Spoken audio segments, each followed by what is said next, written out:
Hey everyone, Tony Winston here, Jazz Piano College. I had a brilliant idea. I would take a bunch of 2-5-1s. We're going to look at the tritone substitution. A bunch of 2-5-1s, and on the 5 chord, I'm going to try out every single note. So like there's a 5 chord with G on top, and I'll do that. And then, I'll do the tritone substitution. I'll put this G on top again, and then I'll try the next note up here. So we got D minor, and then G7, and then I'll try that same exact thing with the tritone. See? So, this should be interesting because, sometimes when you do the tritone substitution, it doesn't support the melody very well, and sometimes it really makes it sound even better. So let's just check them all out. All right, so we'll start with this one, D minor, and I'm going to start with the C. I'm going to try out every single note as the top note of the 5 chord. So 2 chord, 5 chord, and 1 chord. And I'm kind of cheating on this one because I'm going to do a different chord here. All right, that's not even tritone substitution because this is not a dominant chord. But all the rest of them, we're going to stick to the rules here. All right, so now D minor and G7. See, and we've used this as the top note. And it's going to sound pretty good with the D flat too, but...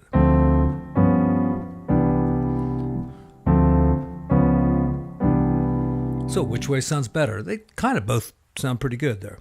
All right, now this will be our top note just for the 5 chord. Use D flat. I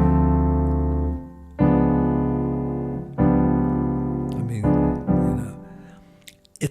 it will work sometimes, but you can see this is one you have to really be careful with because it's so dissonant. All right, our next note is going to be the D. Sounds nice. Wait a minute, I just did that one. All right, next note will be the E flat or whatever. All right, so. Or. See, now we got D flat. Same thing, but with the D flat as the bass. So this one sounds, it's altered.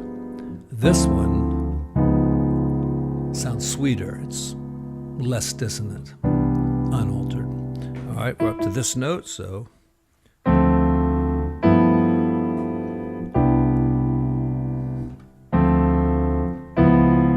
Oh, yeah. So, if the 13 happens to be the melody note, try that tritone sub. It'll sound pretty nice. They both sound good. All right, our next note is here, and that's going to be the 7th of the chord, so it'll be the 3rd of the other one. So, but, I should probably just keep it pretty simple.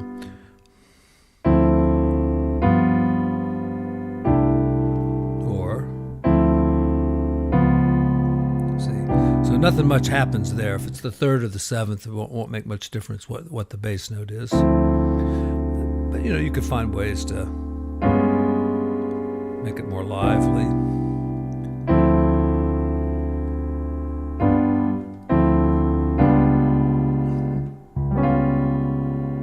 Something like that, maybe.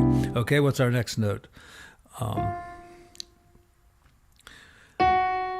Okay, now this is not a note that you can put on on the G7th, right?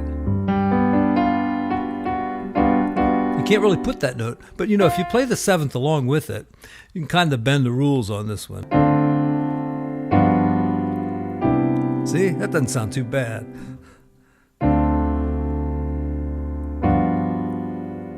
Let's try it with the D flat.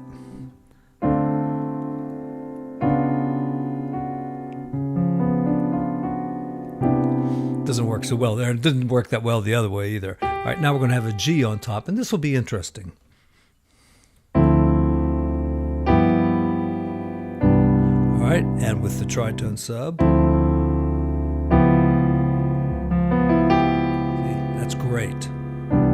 So in a way, when you have the G, it's pretty straight ahead. But if you do the D flat, then you get, what do you get there? Yeah, it's a flat 5. So gives it that jazzy sound.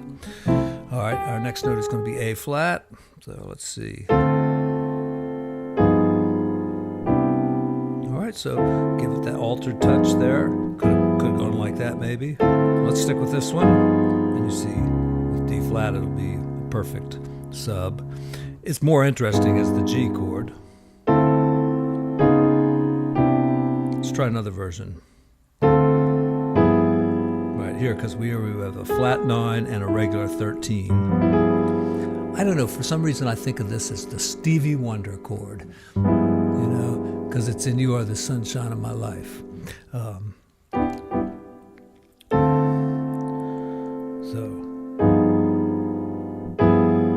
All right, or is D flat? Oh yeah, that's nice. Yeah, blood, sweat, and tears. All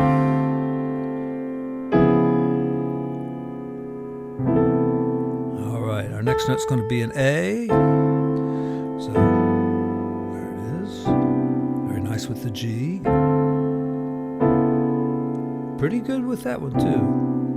And of course, as always, if it's unaltered with one of them, it's going to be an altered chord with the other one, because look, you got the 13 and the 9. That becomes that's the sharp 9, and that's the sharp 5 or the flat 13, depending on what side of the tracks you grew up on. People call it one thing or the other. I prefer the flat 13 because there's a 13, flat the 13.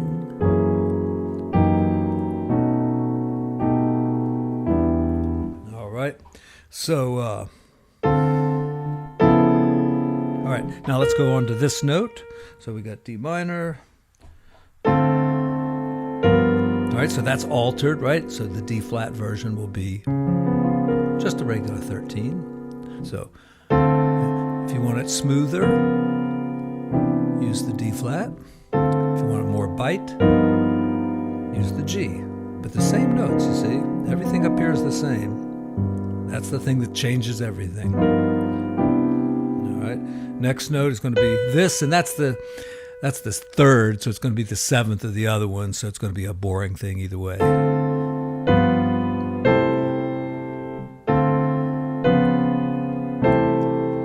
They both sound about the same. I just thought that was an interesting way to present it. And if you can kind of hold this in your head that, if you come across a seventh chord and the root's on top, it's going to have more of a cool sound if you do the tritone substitution. There's a couple other ones in there that were kind of like that. If you come across like the 13 on top, it's going to sound pretty cool as a sharp 9 chord that way. And ones that don't work so well, stuff like a G with the 5th on top, when you change that to a D flat, sometimes it'll work. Sometimes it'll be beautiful. But most of the time, it's kind of be careful with it. Okay? And that's it, I guess. Thanks for tuning in, and see you again soon. Ate lago.